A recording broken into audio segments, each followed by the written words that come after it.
What is going on, people who are good and not good and okay and decent and passable? All of y'all, all of them. What's going on? We are back for our weekly NXT review. Got a little bit of a change to the schedule this week that we want to kind of get to first.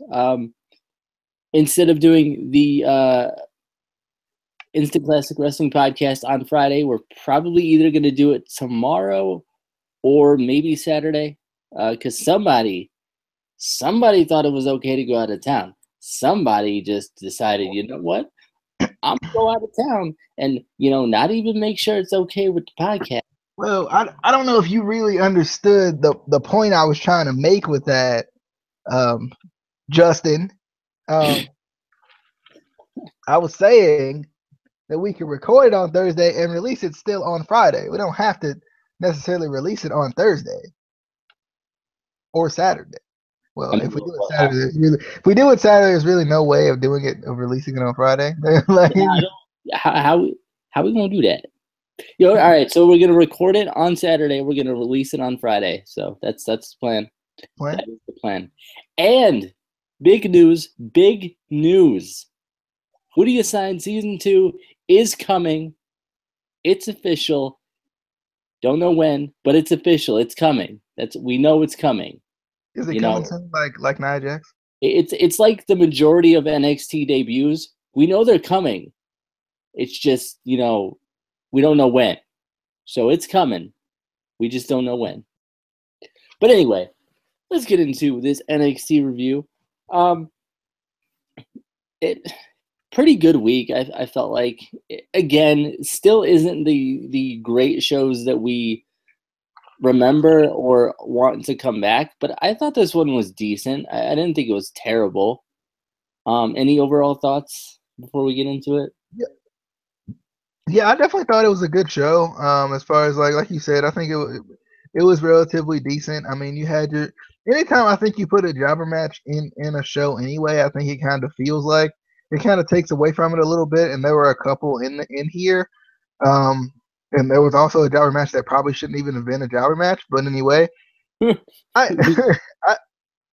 don't know. I just feel like, there were some good matches and good segments in the show. I just felt like, I don't know. I feel like that's kind of the issue right now is I feel like NXT may be taking a little too much time on, and this is going to sound a little ironic and may sound a little odd, but they're taking too much time on building talent through jobbers, I feel like.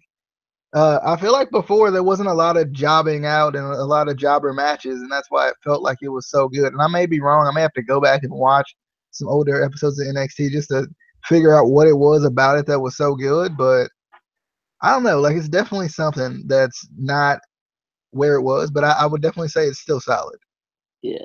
I think it was back, when we first started watching NXT, when the network first came out. I think it was still when, everyone felt like they were on an equal playing field. Everyone felt even. We didn't have all these big indie signings yet. We had guys like Sami Zayn was there. We had a couple guys who were well-known in the indies, but the majority were kind of either you didn't really know them from the indies or WWE kind of built them up themselves. Whereas now... Yeah. If they weren't from the indies, they made it feel like they either were or they made it feel like like you said, they were on that same level. Yeah. Whereas now we have all these big guys like Adam Cole, all these guys have come through NXT too, like Kevin Owens, all those guys. So it almost feels like there's not that equal playing field anymore. It feels like jobbers are really jobbers, and it feels like the main event are really main event, which... And two, I feel like that's a booking issue because that's the same issue we have with 205 Live. I mean, and more so with NXT. Like, yes, there can be differences. Like, I'm not gonna sit here and say, well, until now, but before, like I said, I felt like Andrade Cien Almas just wasn't on the level of, or no, I think it was No Way Jose just isn't on the level of Andrade Cien Almas. But if they book him in a way to where he is on that same level, to where he is being competitive and he is having good matches, then I think it makes it a little bit different. Like, it makes it feel a little bit more level. and they don't have him stand up to somebody and then get destroyed like they did tonight. Anyway, let's get into this show. We got a opening video package basically building up the hype for Kassius Ohno versus Hideo Itami in their no DQ match tonight, which I was excited for. Any thoughts on the video package? I definitely, this for some reason came up, like it came off to me as the fall and the rise of Hideo Itami. like it felt like just the way it was portrayed in like the story it was trying to tell, like Hideo, going through this whole spell where he, doesn't know who he is and doesn't know what he really wants to do, doesn't know who he really wants to be, and now he's in this thing with Kassius Ohno. But I definitely liked it though. I liked that, that it built for that match tonight, which I felt like made a lot of sense because Ohno's been hurt for like a month or two, and I think a lot of times, for some reason, I always feel like they forget about feuds when people are injured, even with minor injuries.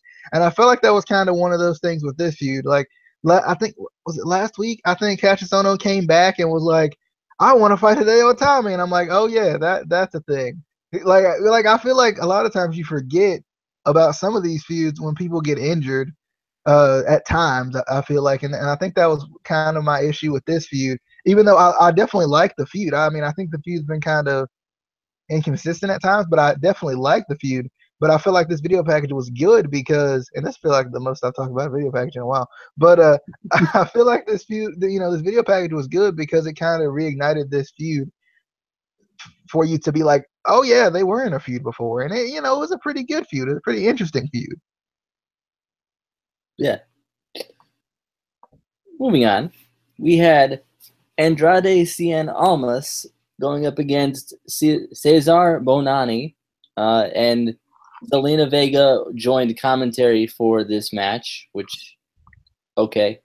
I don't know. I couldn't get into this match. Just being the fact that this was a rematch from a match where Cesar Bonani got a fluke win or a surprise win over Andrade, I knew Andrade was going to win.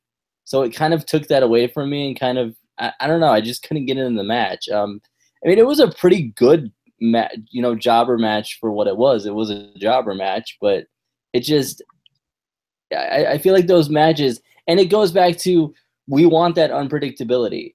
When you give me a match like this, where I know who's gonna win, it's just, I don't know. It kind of takes it out of it for me, and I want to see them build up guys like Cesar Bonani. I don't want to just see him get jobbed every week. I mean, he did get that win, but they haven't really done anything with him since then. DJ? Yeah, I definitely agree. I definitely agree. I feel like one of the things is I don't like this. Like, the only thing this gave me, I felt like, was at least it shows that Andrade is more serious and more focused and more like able to win, I guess. Like there's like, it brings a positive to Rosita Thea Trinidad Savio Vega, I think is her name in NXT. But it gives a little bit more merit to her being there. Like that, not that he can just beat a jobber, but he can beat the guy who did get a victory over him because of his overconfidence. So I think it does like kind of rein him down a little bit.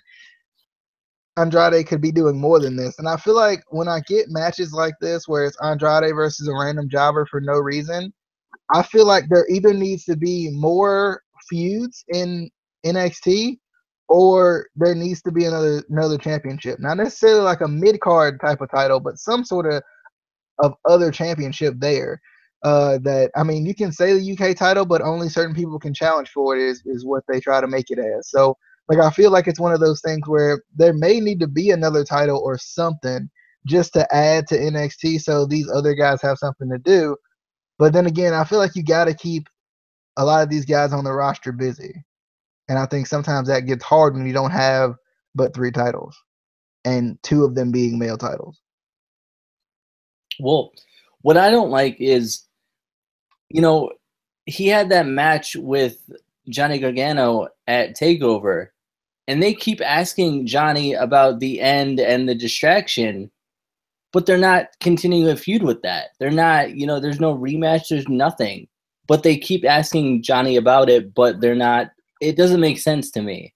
Yeah, and that's one of those feuds where I feel like even with Andrade winning that match, it feels like they're more on an equal playing field. Like I love Andrade, but I think everybody from a perspective of me putting myself in everybody else's shoes, I feel like everybody's like Johnny's better than Andrade, and I feel like it does kind of put them at a more even playing field, and I feel like you said, I want to see that more. I want to see that feud more because I feel like it can elevate Andrade more, at least until Tommaso comes back and does it, and they do what we really want to see. Yeah. Anyway, moving on, we got a recap of last week's attack on Drew McIntyre by Cole, Fish, and O'Reilly. Regal says that Cole, Fish, and O'Reilly can compete in NXT, but it'll happen in the ring. I just didn't like this backstage segment. To me, he didn't seem as intense or angry as he should have. It kind of felt weak to me. Like, it was just like he was, if they want to compete, they can, but it has to be in the ring. Like, I wanted him to be angry about them attacking them. And, if you're going to do stuff, if you want to be in NXT, you will do it in the ring. I wanted that intensity that we know we can get from William Regal. And it just didn't feel like it was there to me. Any thoughts on the segment, DJ? Yeah, I definitely can agree with that. I felt like Regal didn't feel like he even said anything. It felt like he was just mad. like it felt like he didn't say anything that was vital. I definitely kind of want to see where this goes.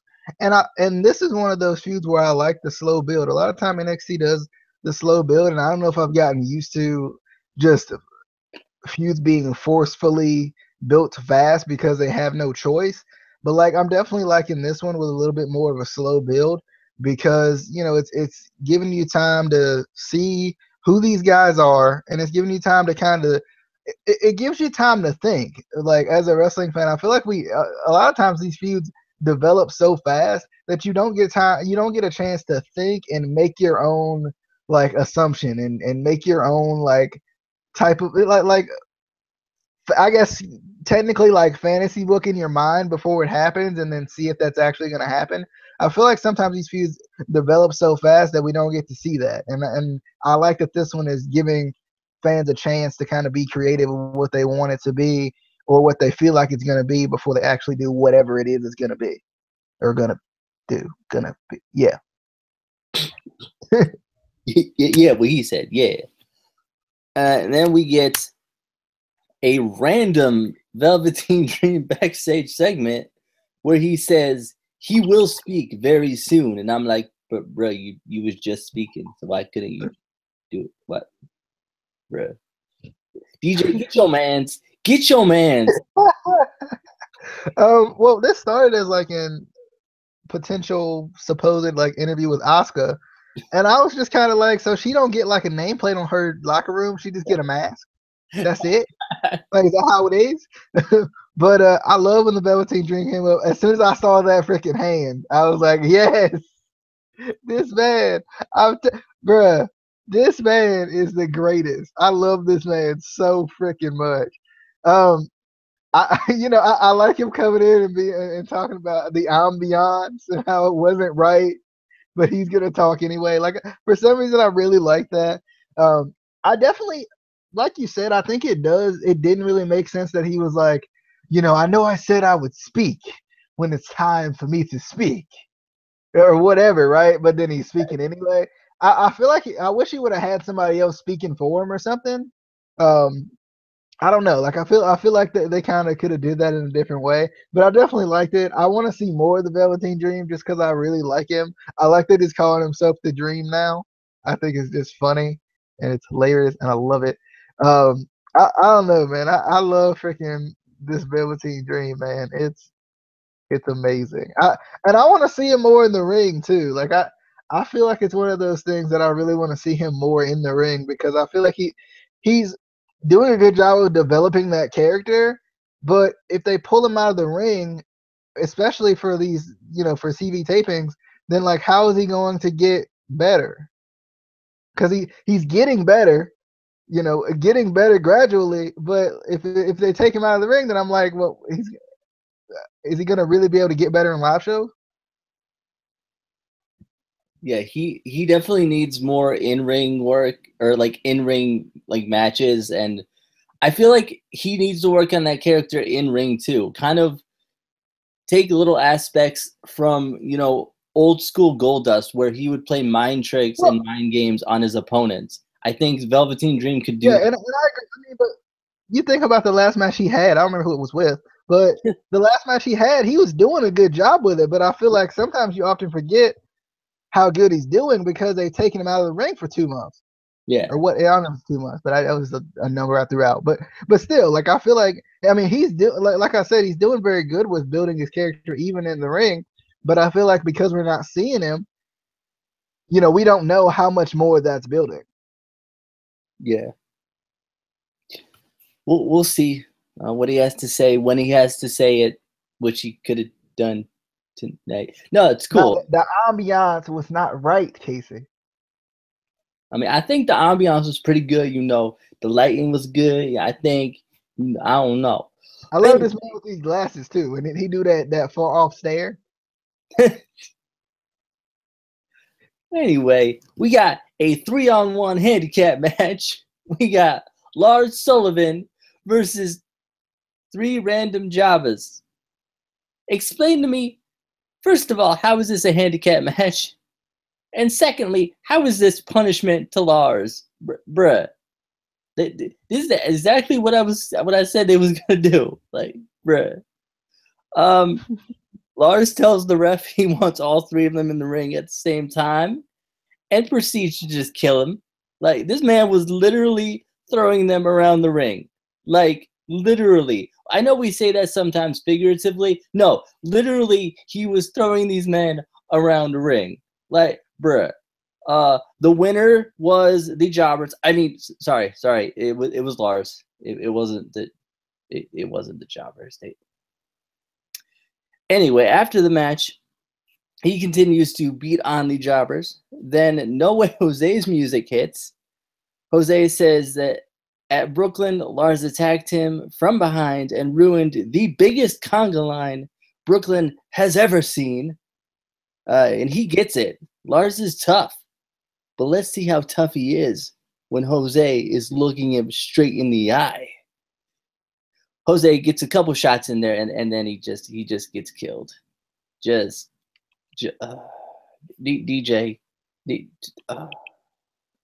Yeah, I definitely, I was interested in this match. I'm glad they gave Rich Swann something to do while TJP's hurt. Somebody will get that joke. But I don't know, like for some reason, and I didn't realize No Way Jose was in it because I was about to say, didn't they cut this match off? I don't know what happened, but like on mine, and I'm legit, like I'm going back and watching it right now. It's still like the No Way Jose part is not in there. Like I don't know if it was like something that happened in the edit or what, but like, and I don't know, you might have watched it live, but for some reason in the middle of his match, it cuts to Mauro Ranallo saying they're coming back from commercial and Sandy's laid out. I don't know why, but like that's what happened on mine. I'm not sure. Mine's only listed at 51 minutes, but for some reason I don't know why, but it just cut like the last part of it. I didn't even see him win. I was like, was he beating these people up so bad they just cut the match off? That's weird because I didn't watch it live. Like I watched it like a couple minutes late, and they didn't. That's weird. I don't know. Unless it's just an issue with the network. Probably. It's probably an issue with the network. Next we had, hopefully you got this part, an interview with Johnny Gargano earlier in the week at the Performance Center. They asked him again about the loss and the distraction in Brooklyn, to which he says, it wasn't a distraction, it was just him.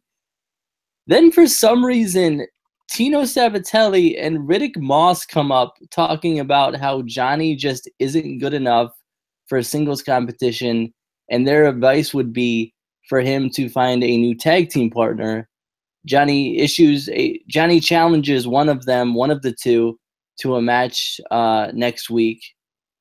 I was confused. First of all, since when are Tino and Riddick Moss heels? Wait, what? Brett, what? I'm so confused. Did you see this interview, DJ? No, like it must have cut like some of the show out because like I said, like it literally skipped to Sanity being laid out and then the little Eric Young thing. And Yeah. like it never even went back for some reason. I don't know why, but I'm kind of wondering, like, I don't know. It's kind of weird when they do stuff like this because, you know, Tito, right? Tino Sabatelli and Riddick Moss have not been around since like the Dusty Rhodes Tag Team Classic, I think. Like, and I just find it weird they're just inserting themselves into a storyline. I don't know. Like, I guess I'm used with NXT people being pushed as far as like, you know, people being pushed and then getting into a feud. So I don't know. It's weird. Well, for me, what's confusing is the consistency, because the last time we saw them, they were faces, and now they're all of a sudden heels, and there's no explanation for it. It's like, wait, what? Why? What? I thought they were heels before. I can't remember. I can't. Who they face in the Dusty Rhodes Tag Team Classic? Do any of us remember? I don't even remember. They may not have been faces, but they were definitely kind of. I think you just like them though. Is the thing. Yeah. Like we all know that you're a big old Tino Sabatelli fan. This is what it is. I love me some Tino. I do. I love me some Tino. I mean, I do too, and that's why I was thinking that maybe that's what it was. It was maybe that we were thinking. Hashtag push that man. Facing TM61. They're in the 2K game. I didn't even think they were still on the roster. Who, TM61? Yeah. Huh. I meant to watch that roster reveal too. There's like 4 episodes of it. There's so many. It's a huge roster. Do they put that on the network anymore? I remember like when the network first came out, they used to. I don't think so. I know it's on the IGN YouTube channel. That's a dumb thing that WWE does too. Yeah. Yeah. Anyway, moving on. I'm sure we'll have some sort of video on the dumb things that WWE does. No, on 2K18. Because there's a lot of new features that I think we'd probably want to talk about and stuff. But anyway, moving on, we got Sanity basically issues a message to Cole, O'Reilly, and Fish following the attack on Sanity last week that opened the show. EY says they want to welcome them to NXT and that they noticed something about them right away, and that is that they dance different, but so does Sanity. Eric says that at the end of their life, they'll look back at TakeOver and realize that was a huge mistake. They don't care where they're from. They don't care about how they think they are or who they think they are or who they think they're going to be in this universe. The only thing they care about is chaos. And then the Chaos faction came in from New Japan. It was crazy. It was. Wait, no, that didn't happen. Oh, sorry. DJ. Yeah, I was definitely. I liked it. I was kind of confused on like whose finger or like the camera. It's confusing me a little bit. I was kind of curious to who was shooting it as well. Like, you know, you would think this would be something that Sandy would do like themselves and like, you know, wouldn't want anybody else to hear it until it came out or whatever. They seem like the type. So I had a feeling it was Nikki Cross, and I kind of was hoping that Nikki Cross would just turn the camera around a couple times and just laugh. I Like did just like that they were laughing throughout it too, like him, Yeah. her, and Alexander Wolf. Yeah. I don't know where Killian Dane is though. I don't know where he went. I mean, he might have disappeared like the other guy. Sawyer I Bolton. don't. Yeah, where did he go? Like he disappeared. I know they took him out and whatnot, but like for real though, like I think he fine. I think they like debuted him randomly in a new tag team or something, like on a house show or whatever. I don't know. That poor man. They keep just throwing him everywhere. Yeah, they don't like that man, obviously. They don't. They don't. Moving on though, we got Zeta versus Daria Baronato. Her name is Daria. I will not stand for this name change anymore. I mean, how come you call Patrick Clark the Velveteen Dream? I'm just curious because it's the same concept. I've given up on that poor man. I feel bad for him, but at least though, I mean, at least you got the benefit of the doubt of saying he changed characters. like Sonya was the same thing, and they were like, Daria Baronato. Okay, now Sonya they just like randomly change it, even though they didn't change their character at all. Yeah, for her it was just a name change. For him, he went from Captain America to the Purple Gold Dust. Anyway, and listen, I'm sorry. I know DJ loves Sonya, whatever, Daria, but I still cannot take her seriously. Like, I get that she was in MMA, like she has an MMA background, even though she only had 3 matches. If you look up on her Wikipedia, she won them though. She won 2 of them. Oh, okay. That's like saying you took karate for 2 years and your character is the new Steve Blackman. Like, it doesn't make sense. Just especially the fact that we have like really badass MMA fighters with Brock Lesnar, and now we have and a bunch of other women that were in the Mae Young Classic. Like, I don't think they should book her character around that. I think they should think of something else. Just because, not even that, but how far can this really go? Her character feels kind of one-dimensional.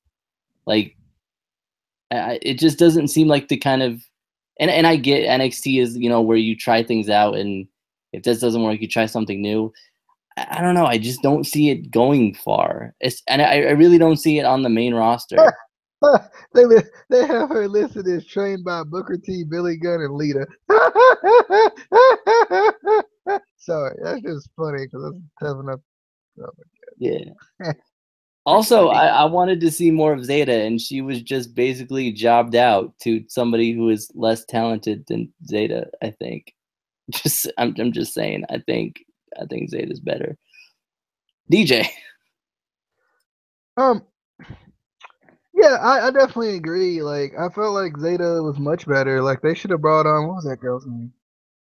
I can't remember. She was in Mae Young Classic though, which doesn't narrow it down at all. But I'm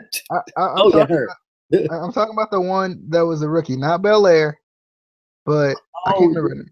The one that was like a NBA cheerleader or something. I think so. It was the one that was in the qualifying match on NXT.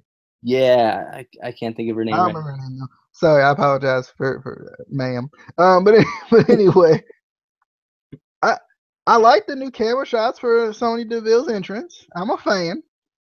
And you know what? I'm glad they finally took those generic punch. Then I get to the end of the entrance. Never mind. I was so happy that they took those stupid generic punches out of her entrance and just let her walk to the ring like she was going for business and mad and upset and tough. And I was like, okay, I like this. You should get in the freaking ring, in the middle of the dang on ring, on the camera side, and start throwing them stupid oh my, I hate it so much. It's so I'm gonna stop now. I am. Like the bad part about Daria, and I don't know why you think I like her so much.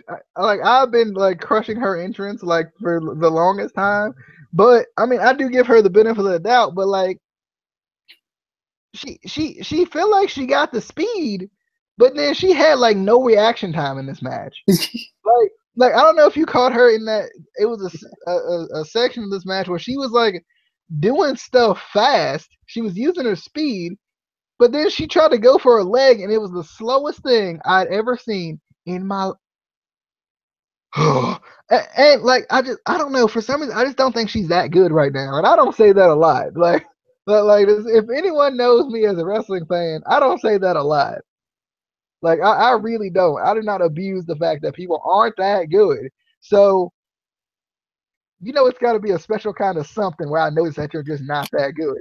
And bruh, tell me how Zeta threw a kick at Sonya Deville and she no-sold it, and Deville throws the same kick with the same power, and it like kills Zeta. Like, explain that to me. That kick was no harder than Zeta's at all. Like, I felt like they jobbed out the wrong person. Like I don't like, not that they should have jobbed out Sonya Deville. I'm fine with them booking Sonya Deville strong and all of this, but the person from the Mae Young Classics he uses a jobber. Isn't she like in like I don't know if it was her or not. I don't think it was, but for some reason I'm thinking Brazilian Jiu Jitsu, and I might be thinking somebody I saw last night. Not last night, Monday. Can't remember. But she's something, like she's like a black belt or something. That was another girl, but no, yeah, I definitely agree. I think if nothing else, they could have started some sort of like storyline or feud between these two. Help them, build off of each other. It just I will never understand the double E. I won't. Anyway, let's move on to another random segment that I was confused about in the beginning, and then it made more sense, but I was still confused. We get a random segment in the Performance Center with them, I guess, recording a practice session, because William Regal was like, can you take that footage? And I don't know what they were doing. I don't know. But Ruby Riott randomly comes up and is begging William Regal for a handicap match against Billie Kay and Peyton Royce.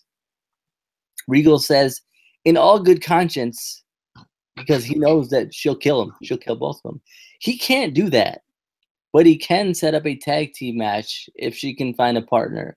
So next week there will, I guess, be a tag team match if she can get a partner. If not, it's going to be a handicap match anyway. Am I the only one who caught that and was like, bruh, DJ? First off, I was like, so we about to get a Oni Lorcan and Danny Burch tag team? Because they was working as a tag team? I don't know if anybody else noticed that, but they was. And I was like, wait, so Ruby wants a tag team match. Love the long hair, by the way.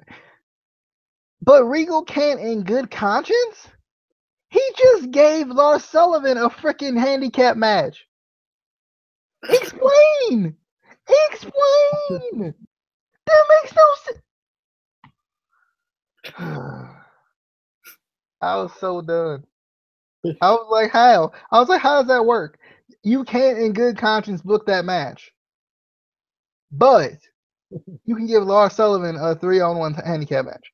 Explain that to me. I just need a thorough explanation to why. And then later on, the like the screen thing, the image was a picture of her against Billie and Peyton, and I'm like, so it's. Yeah, I saw that. Like they couldn't even like put question mark and Ruby Riott. Like I don't know.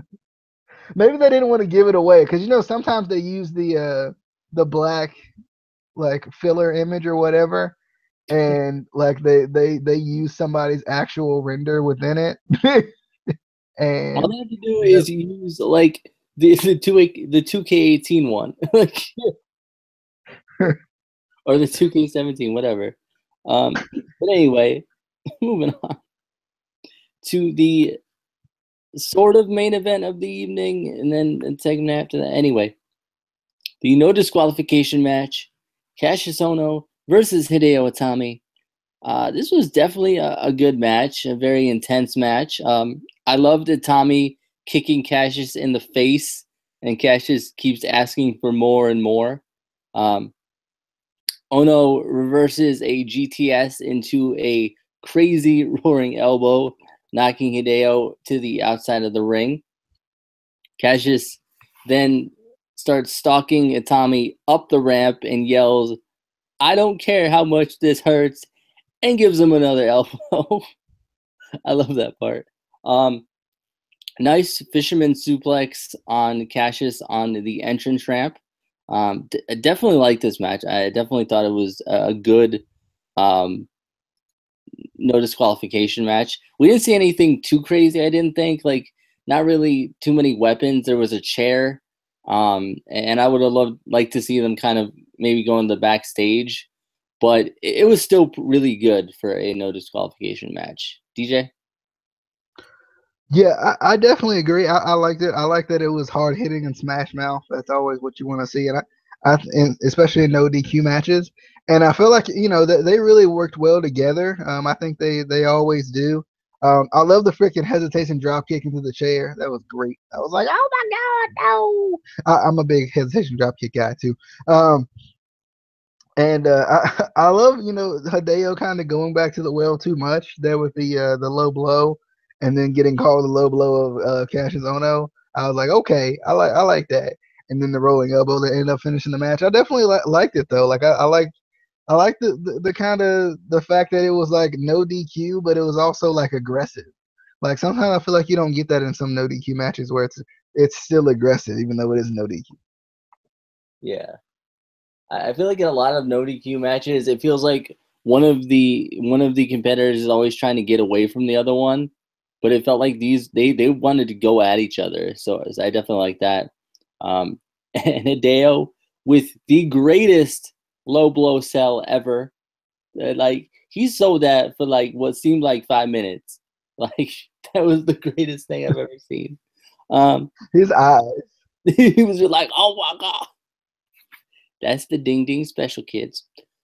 Then we find out that next week the UK Championship will be defended against Wolfgang, and I was like, wait, didn't he just challenge for the title? Am I going crazy? Did he not just get a championship match? Or I swear we just saw Wolfgang in a match. What was that? I think you think about that tag team match.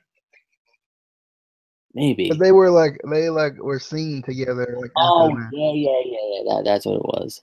So next week he will challenge Pete Dunne for the UK Championship, which is cool. I'm still waiting on that UK show though. So, yeah, weekly. Yeah, coming out every week. It's coming. It's coming. I think a week after the Juggernaut show. I think that's when it's scheduled. Yeah. Next, William Regal introduces Asuka. I don't know if you caught this, but either she didn't actually break her collarbone, she's heavily medicated on pain pills, or she just doesn't feel pain, because she didn't show any discomfort at all. I was like, bruh, like, if it's how? Like, it couldn't have been a bad break though. If they're only keeping her out for 6 to 8 weeks, there's no way that was a bad break. It had to be like some sort of like just fracture. Yeah. And they probably wanted to bring her up anyway. This maybe just helps bring her up to the main roster. But anyway, she says that she's been in NXT for almost 2 years. The fans chant, "Thank you, Asuka." She says she fought so many great superstars and she loves NXT. She says that she's grown so much here and she's grateful for NXT. Regal says that since she won the NXT Women's Championship, she's done nothing but defend it with honor and was willing to risk anything to defend the title, which was evident at TakeOver Brooklyn. He says she is one of the greatest champions in WWE history. Regal says that he and Asuka have begun negotiations with both GMs from Raw and SmackDown, but that is bittersweet because she will be stepping down as NXT champion. Now the rest of the world will know what NXT knows. And then Asuka says nobody is ready for Asuka. The entire NXT roster comes out and kind of, shows her some respect. WWE, how dare you make me love Asuka? I was really trying hard to be like, no, she's not the greatest. And then you did this segment, and I'm like, she pretty good. And you like, nobody better than Asuka. I love at the end, Ember Moon walks down and gets in the ring, and kind of they stand face to face. She goes for a handshake. Asuka takes it away, and they give each other a big hug. I definitely like that. And then Triple H comes out with flowers because apparently she won the Mae Young Classic or something. I was like, what? They're working on the ring. They're working on the WWE ring. He gives her flowers and takes the title, and I'm like, that's not a good consolation prize. She was probably like, bruh, where you take my title though? He's gonna die. That not gonna die, like, bruh. I loved it, but the segment did really feel like it was never gonna end though. I was like, bruh, this so long. I was waiting for somebody else to come out after Triple H. I'm not gonna lie. I was like, okay, who's next? Definitely a good, closing segment. I'm wondering where she's gonna end up. DJ? Yeah, I last week. I was not excited because I already knew that she was going to give up the title, unfortunately. But I love the way they did it. Like, I tweeted about this after I watched it. I was like, I was not excited for this segment, but like after the way they did it, like it really made it feel like I don't know, it just really made it feel important, I guess. Like it just really made it feel it made it feel like it was more than just an injury. Like we've seen the typical I'm injured, I got to give up the title storyline. Or like, I mean, that's, legit. Like actually, like I'm actually injured, I got to give up the title. But like, I mean, this was a great way of like not even admitting the fact that she's injured because she didn't show it. She didn't act like she was injured at all. And just saying, hey, what did William Regal say that she was injured though? No, they didn't even mention it. Yeah, so like I was trying to remember what reason they gave for her actually giving up the title. Was it? I don't even think they gave a reason. Yeah, like I guess that was what I was trying to figure out too. Like I was like, was she just like planning on going to the main roster? But I really like how they did it. Like I like how they didn't, because I feel like we always get the injury card played. Like and that's the one thing about NXT that makes it a little bit easier. You don't have to always play the injury card. You can play the main roster card now.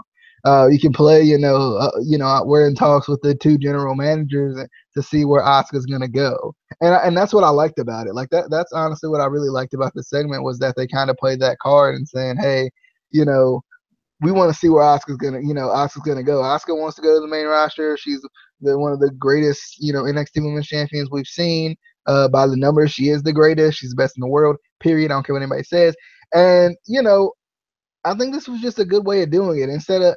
And I don't know if they changed this, and I would doubt to say that they changed it, because I'm assuming the reports came out when this taping came out, is what I'm assuming. But like I feel like WWE did a good job of not selling an injury with her. It makes her look tougher, but also like it's one of those things where it's like, you hate to see someone that good lose a title due to injury. So if you're a casual fan or someone who doesn't keep up with the backstage news and rumors and everything, you might just be like, well, duh, she wants to go to the main roster. That's the only way I'd give up the title, and it makes logical sense.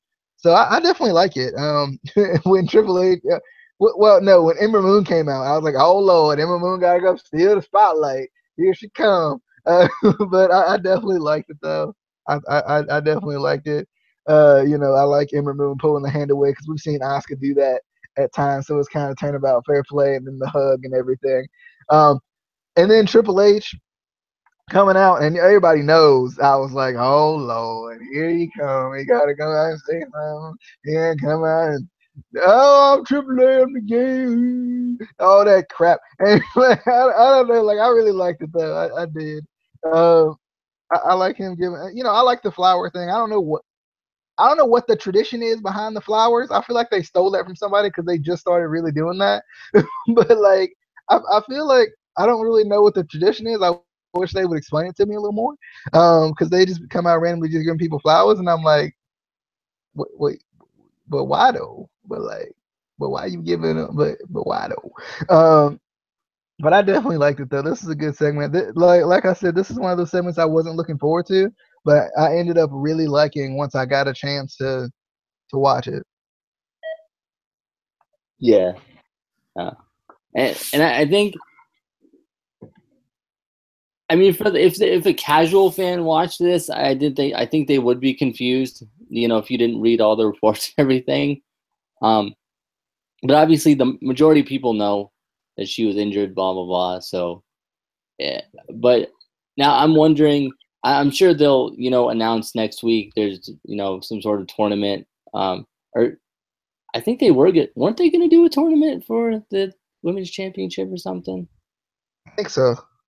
Yeah. So hopefully that starts. They're gonna do a gauntlet match. Yeah. So I'm curious to see who they actually. Probably Ember Moon. I'm thinking. Just please don't do a freaking battle royal, please. I can't stand for anything besides the Royal Rumble. Like I can't stand for a title to be crowned in a freaking battle royal. I think Carmella gonna come in. She's gonna cash in. But Corbin gonna come back. He'll be like, I want that women's title. But I'm wondering, where she will end up. If she'll end up on Raw or SmackDown. I was trying to think where I would rather see her. Probably SmackDown. I think. Personally, I think she would have better matches on SmackDown. Yeah, I mean, I think there's potential for either one. I'd definitely like to see her go against Charlotte. I know a lot of people are going like, oh, so shut up. I definitely like to see her go against Charlotte. SmackDown with Becky Lynch as well. Oh man, like Becky Lynch, Natalia. Oh, girl. Like I mean, just think about that. Just put your mind on it real quick. And that would definitely be good. But I think she'll be the best in the world wherever she goes. So it doesn't really matter whichever. Well, I mean, if she goes to Raw, she can't be the best in the world because obviously the goddess. She gonna kill Alexa Bliss. You don't want her on Raw. She's not gonna kill Alexa. Alexa, she can't die. She the goddess. She the best. We could have that Asuka Lana match. I know that's the dream that everybody looking forward to. I mean, we know, obviously, Eva Marie coming back, she gonna win the Raw title. All read everything. Get it? Yeah, I'm done. I'm done with this. That was your NXT review for the date that is today, the 8th, I think, September 8th, 2017. I don't even know what the date is anymore. I'm honest, I don't know. We will see you, Tamer, for our TNA review. I can't wait to get to the Instant Classic Wrestling Podcast episode 5 because there is some stuff going on with that whole company. Like, bruh. Oh, Kassius got that stigma on it. Yeah, that stigma. They going out of business again. They going at it. But we'll get to that. We'll get to that. We'll see how the show goes tomorrow. And then obviously Friday we will have the we're gonna record the ICWP show Saturday. We're gonna put it up Friday, we're gonna do that. But we will see you on the Flippity Dippity. Before we do that though, you follow us on Twitter at ICW_podcast. You hit that subscribe button, you hit the like button, you hit the share button, all the buttons except for like the unsubscribe and the thumbs down. You don't hit those. You don't hit those. You don't ever hit those. If you hit those, we will find you. We will find you, and we will write you a strongly worded letter, and we will hand it to you. You can run and tell that, homeboy. And then we will walk away so that you can read it in private, because we don't want to invade your space. Yeah. Because we tough, but we polite. Yeah. Peace out, Cub Scouts.